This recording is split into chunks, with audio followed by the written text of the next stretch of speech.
may chance na gumanda din yung boses. Pop off, ate! I'm beautiful! Pop off, ate! I'm incredible! Pop, pop, pop, pop off, ate! May pera ba dyan sa kanta-kanta na yan? Meron naman po, meron naman. Lalo na kapag magaling ka.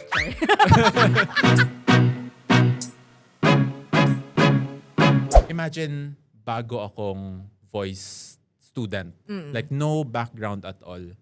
Ano yung unang kailangan malaman? For me, ang unang kailangan malaman is how you can control your air. Ito yung isa sa misconception, no? Everything is coming out from your mouth. You have to control your air when you sing as if you're multitasking na singing while you're holding your breath. Hanapin natin yung range ko. Okay. Okay. Try natin medyo paugungin muna yan. So, more on humming.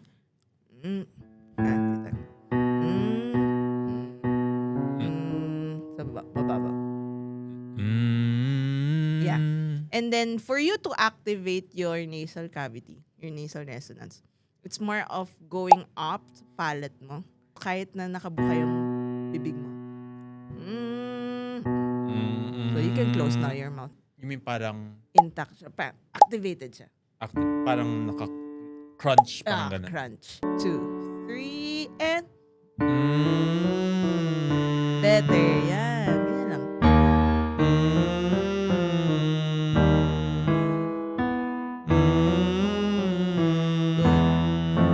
Try to open a little bit yung throat mo.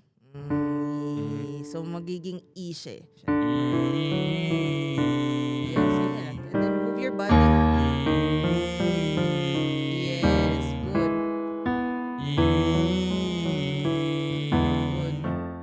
Mahalaga yung parang shape ng lalamunan mo para hindi, yung pang vowel, parang one shape lang siya sa vowel na mas komportable ka.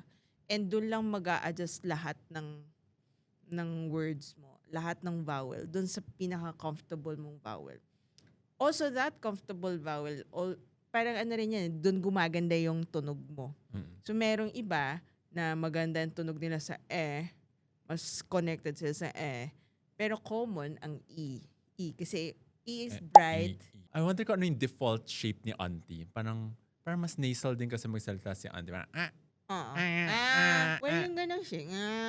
It's parang ganun pa rin siya. Doon siya sa brighter vowel pa rin. So, siguro si Auntie, para maging consistent yung tunog niya, doon lang siya. So, if she's gonna sing madaming words, lahat, doon papasok. So, para ma-apply natin yung vowel na yan, try natin iya.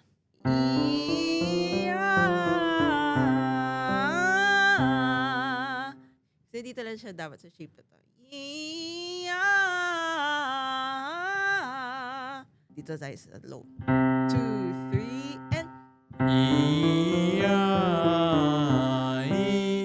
Tama? Ano? Okay. Iya.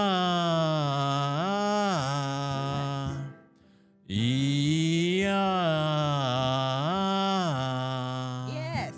So, napansin mo, kahit na umangat tayo, it's more of the core, pero walang tension sa shoulders. Nakakapagod yung kailangan constantly ka naka-activate yung core. Sabi ko lahat sa mga students ko, nagkaroon ako ng puwet dahil lang sa singing. Kasi activated palagi yung glutes ko. Imagine mo, madalas kakatay ko love on top.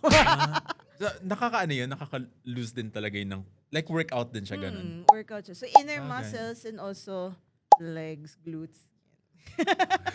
Tapos kanina sabi mo parang nakakatulong ba yung kunyari kung mas mataas na yung note? Parang tumitingin ako sa Siguro not your chin. Not chin. More of yung feeling na para ka talaga kukunin ng langit from here. Pero wag na wag aangat to. Okay. Okay lang medyo ganyan. Para lang, meron ka mga singers na maririnig na parang nandito. Pero kasi yun yung, it's their way of controlling the note. Especially when the note is very tricky. So, they're applying the feeling sa body nila na meron silang nire-reach na note. Pero hindi nakakatulong to just because it can strain this, parang merong placement sa lalamunan mo na mababatak. I think usually sa mga pop singers na parang napapaluhod. Parang nagbabend yung knees nila tapos may kamay. Parang nakakatulong ba yung ganong I think gestures? yes, kasi it helps them contract. Kasi yung bending of knees, tinuturo din yan sa mga voice lessons. It's like classical setup. Tinuturo yan. Kasi when you bend your knees, you need to hold your balance. And in order for you to hold your balance, you need to activate your core and also your legs. So same concept kung nangyayari ngayon, di ba? Okay. Kumakanta tayo, activated yung core. Tapos even your legs, lalo na pagdating sa taas. So it's the same concept. Basta activate. See, genre, classical yon, ganun yung feeling. Tapos tayo, medyo may pagka-theater pop yung style natin. Ganun pa rin. So Okay. it's the same. Okay. Activate. Okay. Ready ka na ba Dami kumanta? kailangan isipin. Okay. Sige, game. Anong song natin? Ano ba yung bagay sa akin na parang nabanggit mo before mga Josh Groban Para of baritone ka kasi. Ang baritone is yung range between the bass and tenor. Kasi yung bass, ito yung mga low note singers ng mga lalaki. And the tenor is the high notes ng mga lalaki. Ang baritone, middle siya kasi meron siyang low notes but at the same time can reach high notes. Labeled siya as baritone. Kasi hindi siya, yung tunog niya, hindi as thick as bass. And hindi siya kasing nipis as tenor. Pero the range, it's almost equal eh. Okay. So meron, parang gifted. Parang same as babae. Sa babae, mezzo.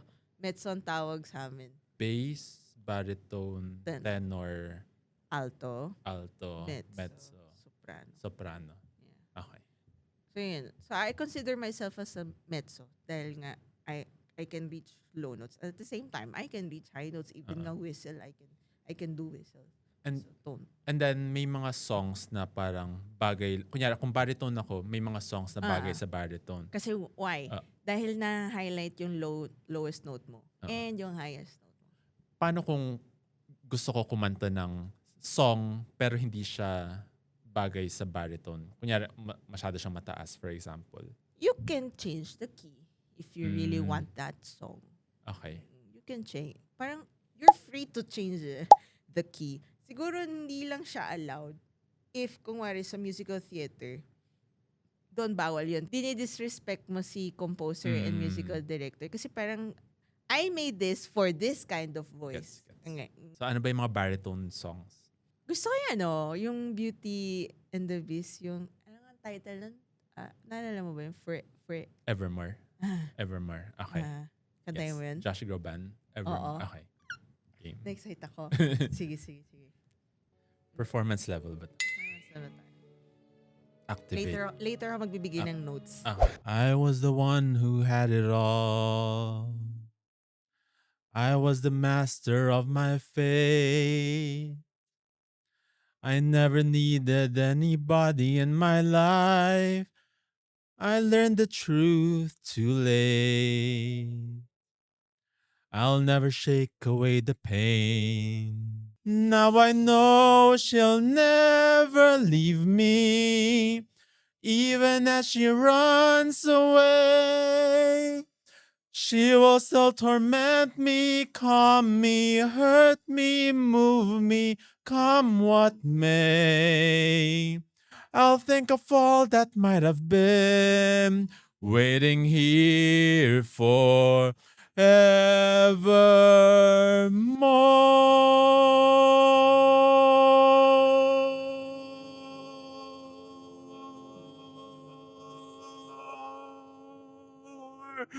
Good job! Meron siyang low notes talaga. Okay. Notes from Teacher Paula. So, transpose na, now I know she'll use the N to activate this. Instead of papakawalan mo yung never leave me. Now, especially when it comes to high notes kasi kailangan mas controlled yung vowels. para hindi masyado siyang bumuga. So now I know she'll never leave me. So mas pasok sa Now I know. Now I know she'll never leave me. Yeah, so parang mas Now I know she'll never leave me. Yes, controlled yung air talaga.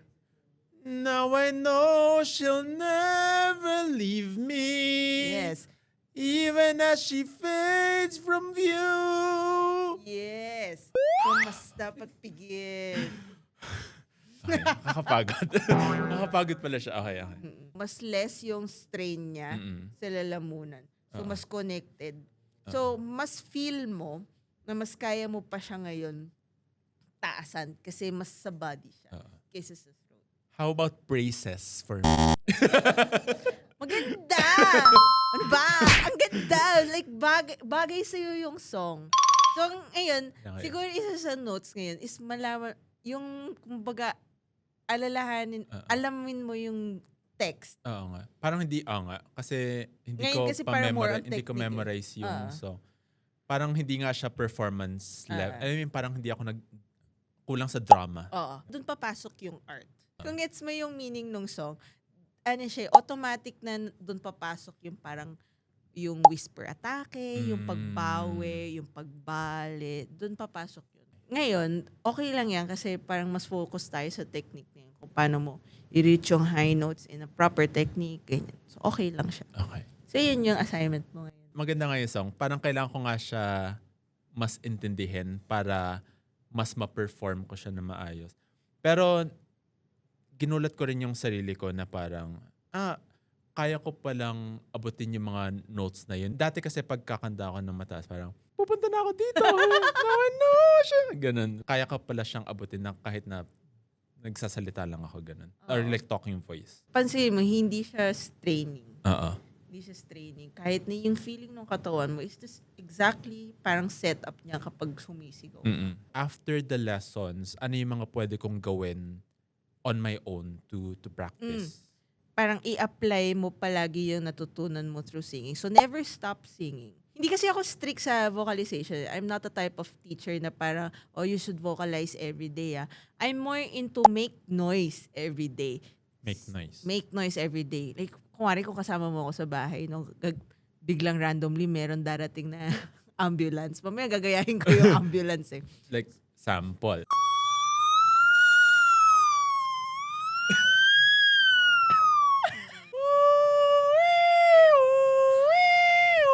Yun lang. So parang tight lang yung yung vowel shape mo. And at the same time, you're also hitting the head tone. Napapractice mo ngayon yung head tone mo.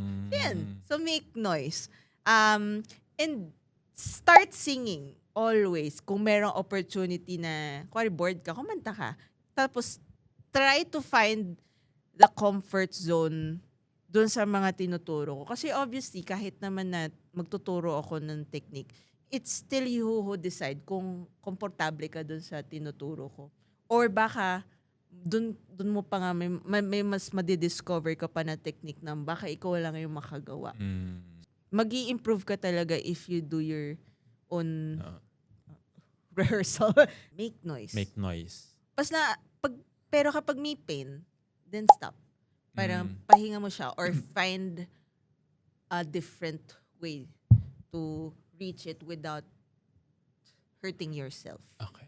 So, kanina tinuruan mo yung anak ko kung paano kumanta. Ako rin. Gusto ko magaling kumanta. Alam mo, fan ako dati ng mga Teresa Teng. Kilala mo yan, Teresa Teng? Paborito ko yan. Pakinggan sa cassette tape ko. Kaya mo ba ako turuan kumanta? Feeling ko mas mataas boses ko dyan sa anak ko. Yung anak ko, Diyos ko, yung anak ko, baba boses, no? Ako, abot ko yan, soprano. Masyado po ba mataas? What are you trying to say? Mababa boses ko, hindi. Kaya ko yan. Okay. Yes. Good. Kaso medyo napapansin ko, auntie, medyo masikip. So, try. Anong masikip? Yung lalamunan niya. Oo, masikip pa si auntie. Okay, ano? Medyo i-yawn mo siya. Parang, sarap naman. Try natin na i-flutter to while we do that. So, li, li, li, li, li. Li, li, li, li, li. Yeah, so just relax. Li, li, li, li, li, li, li. Li, li, li, li, li. Li, li, li, li, li. Li, li, li, li, li. Up and. Li, li, li, li, li. Li, li, li, li, li. Yes. Li, li, li, li, li. Yes. Li, li, li, li, li. Li, li, li, li, li. Color voice and. Li, li, li, li, li. Yes. Sorry. One, two, three, and. Going up and. Going up. Yes.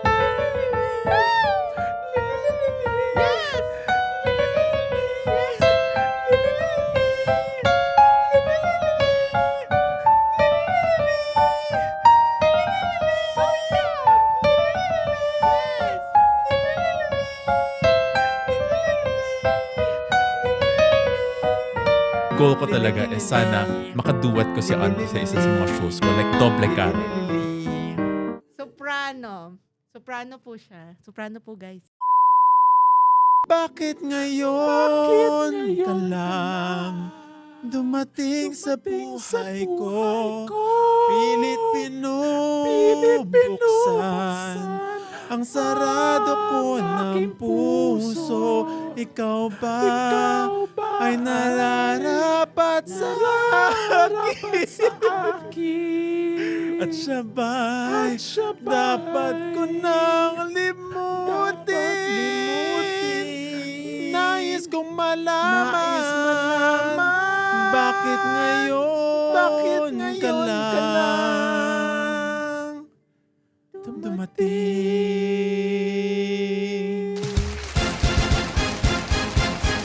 Parang katulad ko si Mickey Mouse.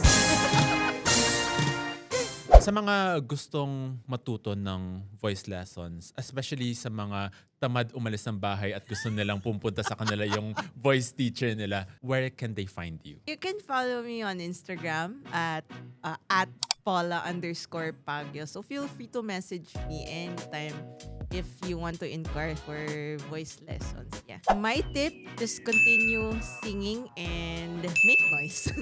Yun lang. Yay.